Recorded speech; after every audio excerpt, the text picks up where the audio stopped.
If you have been diagnosed with lung cancer, you may be entitled to compensation. Even with a history of smoking, you may still qualify. Asbestos trusts have been established, and billions of dollars have been paid to people with lung cancer or mesothelioma. To learn more, contact us now for a free consultation. Call 1-800-950-MESO. For nearly 2 decades, we've been fighting for people with lung cancer and mesothelioma. Call us at 1-800-950-MESO. Lung cancer and mesothelioma. Don't fight it alone. Right now, a quick look at what's still to come this hour. Happening now. Deadly violence in Kiev spiraling out of control yet again today, creating a greater divide between the East and the West. Is the Cold War really over, or is Ukraine a new chapter in it? We'll get into that. Plus, the 911 call by the victim of a road rage killing just moments before he died. Detectives now hoping it will help them catch his killer. Also, tax dollars paying for this man's pension.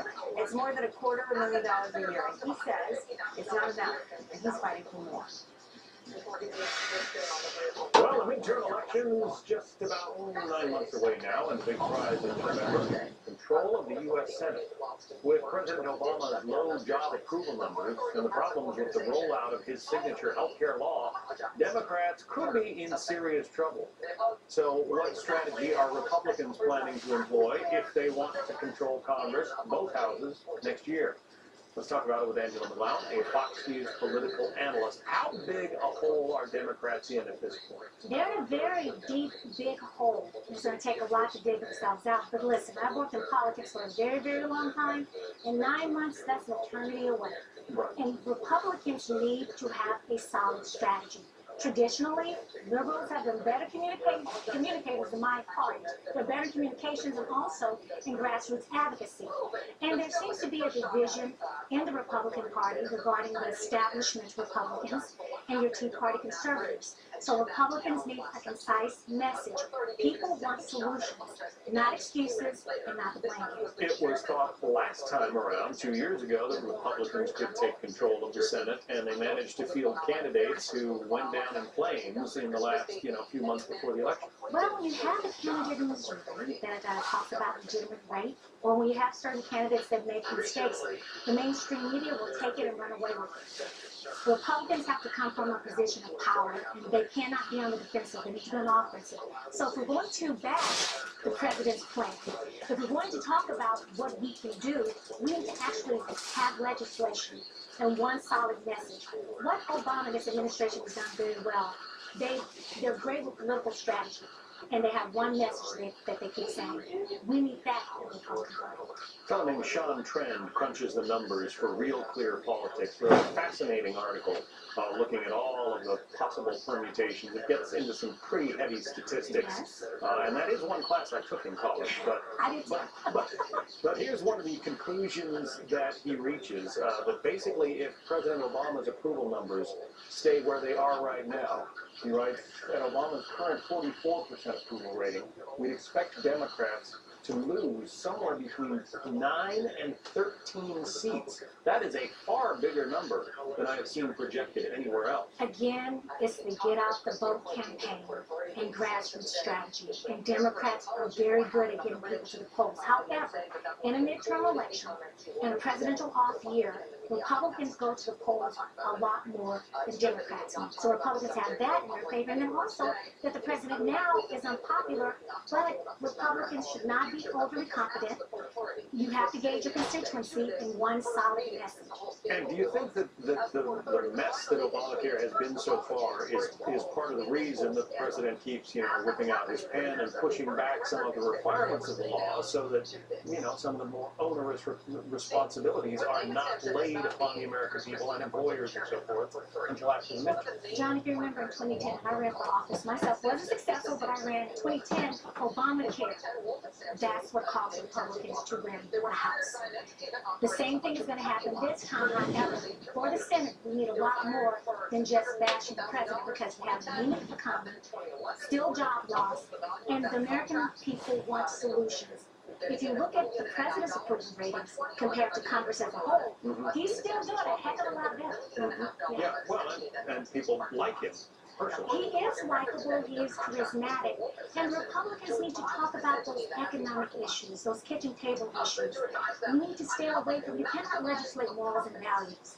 And though I am pro-life, and though I am sanctity of marriage, we need to talk about the issues that's going to put more money in people's pockets because they know what's best to do with their dollars. We have a lot to talk about between now and November. And thank you.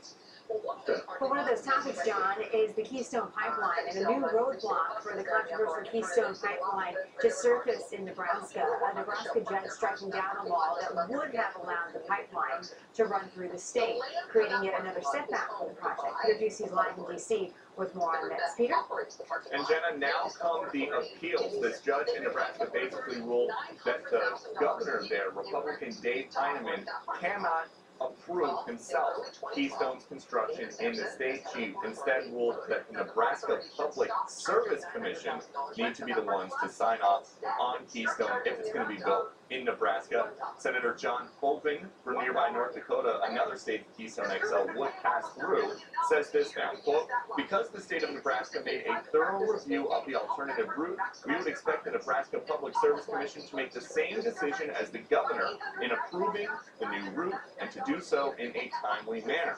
But there really is no timetable for Keystone XL approval. It might take a while, and President Obama explained why last night in Mexico. And I know it's been expensive, and at times I'm sure Stephen feels a little too laborious, but these are how we make these decisions about something that could 9065 for an amazing offer from Lear Capital. Get up to $500 worth of new silver Arctic Fox coins free. The Arctic Fox is made from the finest silver of any coin in the world. Its unique 1.5 ounce size makes it valuable and affordable. We even make it simple to include these coins in your IRA. If the market corrects, make sure you're holding the power of pure silver in today's most distinctive coin. Get up to $500 in free silver Arctic Fox coins by calling Lear Capital at 1-800-663-9065, and will include our 2014 Retirement Survival Guide. The first 50 callers also receive our free must-see DVD, The Crash Course. Call 1-800-663-9065. That's 1-800-663-9065. you can't learn enough about cancer in a short period of time, doctor to doctor. I don't know what to do. I need help. What I really was taught, it's medicine, it's surgery, with cancer, there's things you can do that are going to enhance the therapy. It's quite a bit of an education for me. Cancer Treatment Centers of America was using so many advanced tools. That's how they fight these cancers. If you or someone you love has complex or advanced stage cancer, go to cancercenter.com. You'll see how our treatment results compare to national averages, and find out if yours is one of the hundreds.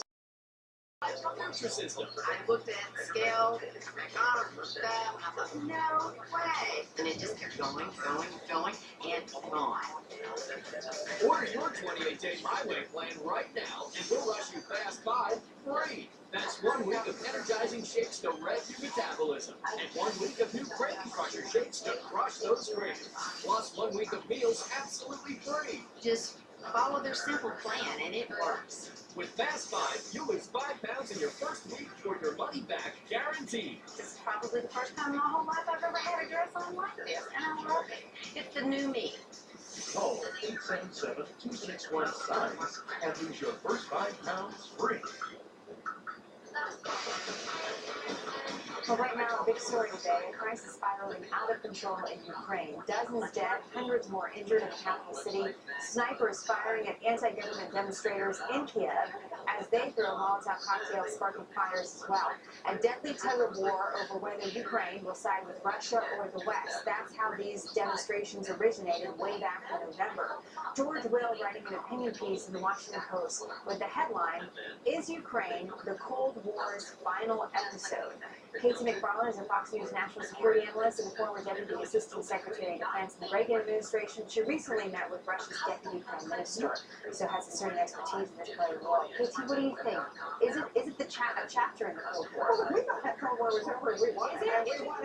We wanted to come out of shot. Well, he thinks it's coming back. He doesn't think that we want it. And how is he fighting this Cold War? The same way we won it last time, which is on economic grounds. Is he winning? I think he's doing a pretty darn good job. Why? Because he's got Ukraine in an economic vice. They're broke. They've got a $15 billion debt. Nobody is going to lend them the money. Nobody's going to bail them out except Russia. And they're also vulnerable with their energy. They got all of their energy from natural gas from Russia. And Russia's shown in the past, they're perfectly content to turn that spigot off unless they get what they want politically. We've seen them do it before. The president was asked about this Cold War question that keeps on emerging now months and months after these demonstrations began. Here's his take on the situation in Ukraine. Now, Mr. Putin has a different view on many of those issues, and I don't think that there's any secret on this. And you know, our approach as the United States is not to see these as some Cold War chessboard in which we're in competition with Russia. Our goal is to make sure that the people of Ukraine are able to make decisions for themselves about their future. What do you think of that message? Well, what is he saying? He's saying we want to make sure that we ensure that the people of Ukraine can make their own decisions. How are you going to do that, Mr. President? Are you going to bail them out? Are you going to find a way to have energy for them? Are you going to go toe-to-toe, eye-to-eye with Putin? You certainly haven't done so far. It's highly unlikely you're going to do so now. So I think we've listened to what President Obama says, and frankly, it's a lot of empty words. What could you do? You know, here's what you could do, and I don't think anybody's going to do it. Number one, give them a little bit of moral support. That's how Reagan started winning the Cold War. The second thing we can do is economic assistance. I don't think we're going to bail them out. I don't think the Europeans want to or have the ability to do it. What President Obama could do is say, okay, energy, we will help you. We will help you develop your shale. We'll help you frack. But President Obama isn't going to do that at all. It's highly unlikely to do it in the Ukraine, and I think finally he'd have to really stare down Putin. The problem, Jenna, Putin's not going to let this go. It is part of his plan to rebuild the greater Russia, and Ukraine is the crown jewel and the first step in it. And what does he gain and we lose, if you can look at it in those terms, that if at the end of this crisis, and there's really no end in sight right now, the Ukraine does move closer to Russia, what does he win and what do we lose? Well, what he's trying to do is, he has said in the past, one of the greatest tragedies of the 20th century was the dissolution of the Soviet Empire. He's trying to build it back. How is he doing it? Well, he's active in the Middle East again. Countries which used to be our allies, he's now making deals with. He's just inked an arms deal with Egypt. He's also shown us the Olympics. Russia's back. Look, Russia's right there with Beijing, with London, with Salt Lake City. We can do Olympics, and we can do them brilliantly. And what he's looked at with Ukraine is, we are not going to let that go. That's our breadbasket. Those are ports for us. And this is historically greater Russia. You say you're watching the It's a great concern because it's about human beings and lives and the future of the organization you're talking about. Dean's predecessor earned $227,000 when he retired. A new database shows his pension today almost $280,000, and he's suing for $75,000 more. People are so excited that finally somebody's going to do something about this problem. Lawyer Jim McDermott is spearheading a ballot initiative to fix what he sees as an embarrassing and unsustainable pension system. We think the most important thing is to let the voters have a choice in this. San Diego and San Jose passed historic pension reforms, though union lawsuits blocked the San Jose 401k mandate for new employees. Reforming these pensions is really popular with the voters. In blue states, red states, doesn't matter. People want the government workers to have benefits that are somewhat in line with what they expect to get in their private sector jobs. 20,000 state employees pulled down in excess of $100,000 a year. 73% of state voters in favor of 401k style plans for public workers. But any initiative, Jenna, is going to be a bloodbath as it means foreign money. Supporters still have to put signatures. Interesting story. William, thank you. Some brand new information now on that road rage killing we told you about. It took place last month, including what the victim told a 911 operator just minutes before he was shot to death. Martel Neville has more on that one. Martel? Yeah, hi, John. It looks like the victim may have been able to identify his killer's truck before dying as he sat in his SUV alongside a highway at 2 o'clock in the morning. Police have released a photo. They say the photo shows a Ford Ranger pickup truck with a similar color to the one described by Timothy Davison. The 28-year-old Davison was shot and killed last month. Police say the photo shows a Ford Ranger pickup truck with a similar color to the one described by Davison. Police also releasing a short audio clip of the emergency call Davison made to 911. Take a listen. Were you on the call about the Ford Ranger, right? Yeah. The one that just hit me.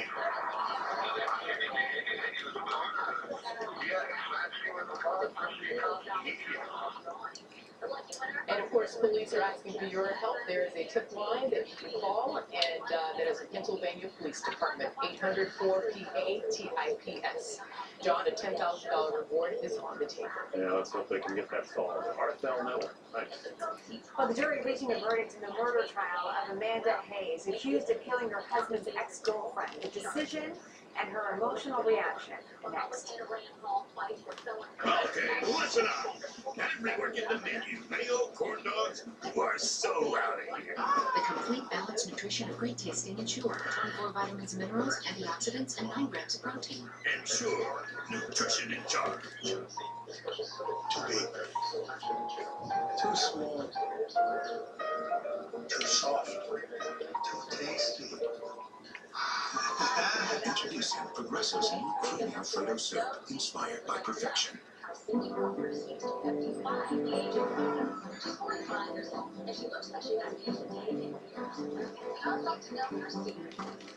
Over 12,000 financial advisors, over $700 billion in assets under care. How did Edward Jones get so big? Could you teach our kids that? By not acting that way. It's how Edward Jones makes sense investing. Imagine being able to clear your breakouts fast with a revolutionary new acne treatment that's actually good for your skin. Announcing all new Proactive Plus, the breakthrough combination of smart acne medicine plus ultra-perfecting skincare. Television star Kristen Ritter calls it a miracle. I love the new Proactive Plus. It's fighting all my breakouts, and it kind of makes your skin like a porcelain. The results are astonishing. Your skin is not only clear, but smooth and sexy. It's our smartest, fastest, most effective Proactive ever. After the first time I used Proactive Plus, my skin was silky, it was smooth, it was working. What makes Proactive Plus so different? New Smart Target technology delivers 2 times more medicine into your pores for faster, better results. And now, new ultra-perfecting skincare is in every step to balance acne-prone skin with needed hydration and more. For a complexion that looks younger, brighter, and simply gorgeous. My skin got smoother and clearer. Every morning I'd wake up and I'd be like, wow. Acne medicine and skincare is good. Could cost $200 or more, but order in the next 4 minutes and you can get the amazing new Proactive Plus, not for $200, not $100, but for just $29.95. And for a limited time, your shipping is free. I have to tell you, this is different. Just look at my before and after pictures. That doesn't lie. So grab your phone and dial 1-800-2. Grown-up skincare ingredients. You will love your skin. There's never been a better time to get clear, beautiful skin with new Proactive Plus, and you can try it worry-free with our 60-day money-back guarantee. Call now. Big developments on our top stories and breaking news this hour. The president using his pen to go over the heads of Congress. Now a showdown is looming at the Supreme Court on whether he exceeded his constitutional authority. Our panel debates the boundaries of the president's power. Plus, a watershed moment as Democrats take a beating from Obamacare, for one prominent columnist calling it collateral damage. We'll talk to him on why the problems are so different this time, but also what it means for Republicans as well. And surging violence in Ukraine, a deadly protest now felt halfway around the world, right here in the United States. It's all happening now. But first, as Republican lawmakers on Capitol Hill push back against the president's increasing use of executive authority, the Supreme Court is set to consider the limits of that approach. Glad you're with us, everybody. I'm Jenna Lee. Welcome to a brand new hour of Happening Now. I'm John Scott. Coming up on Monday, the High Court will decide if the president went too far in trying to regulate emissions from sources like power plants. All this following a string of executive orders, including raising the minimum wage for federal contractors, making good on his promise to enact his second-term agenda with or without Congress. Juan Williams, a Fox News political analyst, is with us, along with Joan Goldberg, editor-at-large of National Review Online, also a Fox News contributor. So the Supreme Court is going to rule on these EPA regulations that various business groups have challenged, Juan. Is this a fundamental challenge to what the president has been doing, depending on how the Supreme Court rules? No, it's not. It's interesting. It's become such a hot political potato, John. Michelle Bachmann, the congresswoman from Minnesota, has, in her brief to the court, talked about an intolerable invasion of congressional authority by the executive branch, particularly Obama White House. But what the court's really ruling on is whether or not the interpretation of an 07 ruling by the court that the EPA has the right to regulate greenhouse gas emissions from cars and trucks, motor vehicles, can also then be used to extend it to things like power plants and businesses. And a three-court panel for the U.S. Court of Appeals for the District of Columbia has ruled the administration does have that authority. The court, though, wants to go back and look at it to see if whether or not, in fact, the administration has exceeded its authority. Yeah, part of the discussion here, and it gets a little in the weeds sometimes when you're talking about Supreme Court cases, Jonah, but part of the discussion here involves the question of whether or not Congress intended absurd results from some of these regulations that come out of the administration. Right. I think Juan is basically right in how he described this. This is not, they're not going to overrule, it doesn't sound like they're going to overrule themselves, overturn the Massachusetts versus EPA ruling from 2007. Although, once again, this is one of these situations where basically whatever Justice Kennedy thinks the Constitution means is what the Constitution means, because he'll be the deciding vote again. I don't think the Founding Fathers intended the Constitution to have an asterisk next to it saying pending Justice Kennedy's approval, but that's the situation we're in. So yeah, this gets deep in the weeds on a lot of this stuff, and essentially the argument is that the Clean Air Act was never intended to regulate carbon, which is a naturally occurring gas in the atmosphere. It is in fact plant food, and that the administration is overstepping its bounds by using the Supreme Court's approval to regulate carbon to essentially have a centralized energy plan run out of the EPA bureaucracy. I think the White House will continue to want to have that, even if the Supreme Court overrules some of this stuff at the margin. But if the Supreme Court agrees with some of these opponents of these EPA regulations, many people are saying that this supports the case that particularly this administration has been way too zealous in using executive power to accomplish what it wants. Well, this is built, John, on, I guess, Republican objections to things like the administration saying they're not going to defend, they're going to allow gay marriage to go through marijuana laws now with the banking system and the like. And, of course, the Affordable Health Care Act would be the #1 and prime example. But it really doesn't speak to those issues. It's really very specific about dealing with environmental concerns. But and the administration and the environmental people point out there are other ways that the administration can get to the same result without looking to the kind of Supreme Court decision and its authority under that 07 ruling that Jonah referred to. But I think that no matter what happens, for all, as you said, we're in the weeds for most people here. What they're going to remember is either the administration wins or loses, and the Supreme Court will have said, in this case, you exceeded your authority. And if that's the case, then their biggest critics will celebrate. It was a Republican president, Richard Nixon, who brought the EPA into existence, Jonah. Do you think that he's rolling over in his grave at some of these rulings, some of these decisions they've come up with? Well, actually, I've always argued that Richard Nixon was the last liberal Republican president. He created EPA, wages and price controls, and launched affirmative action.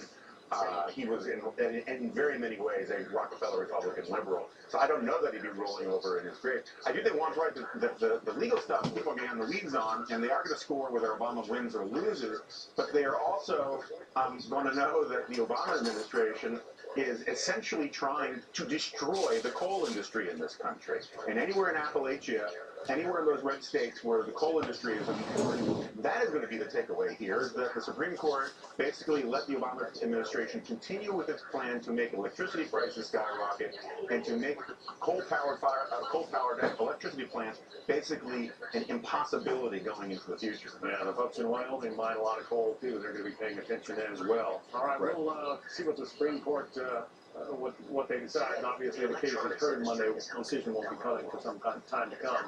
Juan Williams, Joe Goldberg, thank you. Thank you, Jim. Thank you. Well, two recent Congressional Budget Office reports setting up a big conflict with the White House, both raising questions about the assumptions on jobs on two of the president's biggest priorities, raising the minimum wage and the new health care law. Doug McKelway is live from Washington with more on this story. Doug? Hi, Jenna. You know, we all remember James Carville's immortal words, "It's the economy, stupid." His admonition has stood the test of time. American presidents often rise or fall on how many people are gainfully employed, how many people are working. But of late, key members of the Democratic Party, the party of working people, have been making a different appeal, especially following two CBO reports that find the two legislative pillars of the Democratic Party, Obamacare and raising the minimum wage, will result in job losses. This new appeal suggests that job losses, or at least job changes, are not necessarily bad. What the Congressional Budget Office is saying is that we're going to discourage kids having to have latchkey. We're going to have parents being able to come home working reasonable hours. People are going to be able to retire. People might be able to actually cook dinner rather than have to order out and get some takeout. Specifically designed to allow people to leave their jobs and start new companies, entrepreneurs, startups.